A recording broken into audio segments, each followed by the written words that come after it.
Wandavision, Eat Your Heart Out, Roots, Band of Brothers, pretty much anything else that's come out, because we have now discovered the greatest miniseries of all time. At least this pop culture history junkie feels the need to say that. I've never seen anything like this. You have the two main characters starring as the lead couple in parodies of the most popular sitcoms of each decade in television history. First with the 50s, the Dick Van Dyke Show, which I realize was actually in the 60s, but those of us who have seen it can probably agree it had much more the feel of a 50s sitcom, how squeaky clean, how upbeat it was. Plus, there were no 50s style popular shows actually made in the 50s in which there were no children and in which the man's workplace was featured as well as his home. Then moving ahead to the 60s themselves, we had Bewitched as the primary sitcom parodied. Same with the 70s and the Brady Bunch. The 80s, it was Family Ties most referenced. The 2000s, Malcolm in the Middle, and then the 2010s, Modern Family. I realize I skipped the 90s, because so did they.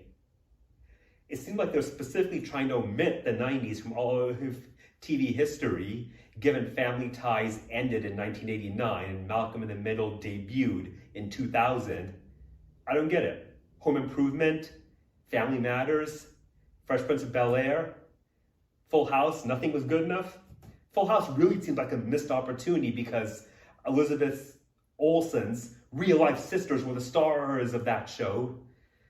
But oh well, the big question as I was seeing all these wonderful parodies, the best part of the parodies is they're even including commercials clearly inspired by what you'd see during those decades. But during these parodies, you get to see progressively increasing signs that something is amiss. Eventually, we find out what it is, and the last couple episodes resolve that. It's incredible. I'll mention that Randall Park's minor supporting character from the Ant-Man movies and Kat Jennings from the Thor movies get big roles in some miniseries, and a couple of new characters add also. Then ultimately it sets up Wanda's, Scarlet Witch's future in the MCU.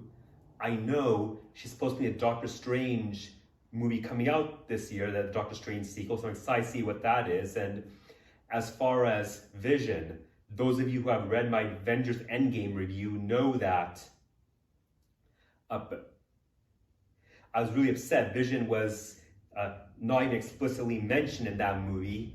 He was killed in Infinity War, but no one cared because just moments later, they're preoccupied with half the world's population vanishing. And then in Endgame, first they focused on getting back that half of the population, and after that they were preoccupied mourning Iron Man. Along the way, they're upset about Black Widow, and then at the end, we got to celebrate Captain America as he neared the natural end of his life.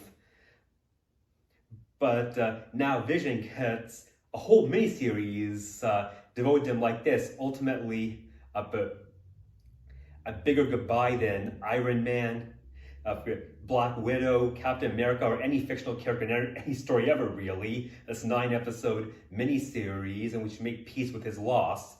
If he is gone, it leaves the door open for the future.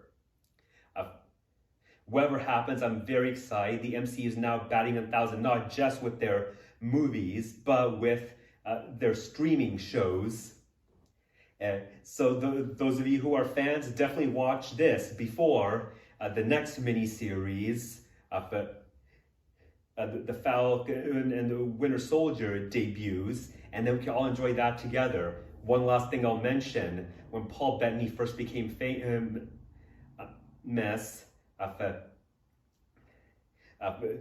he was saying he was the guy whom people hired when they couldn't afford Jude Law. But now, with the possible exception of Jude Law's Oscar-nominated role in Talented Mr. Ripley, Paul Bettany thinks that this miniseries has had a better part than anything Jude Law has ever had.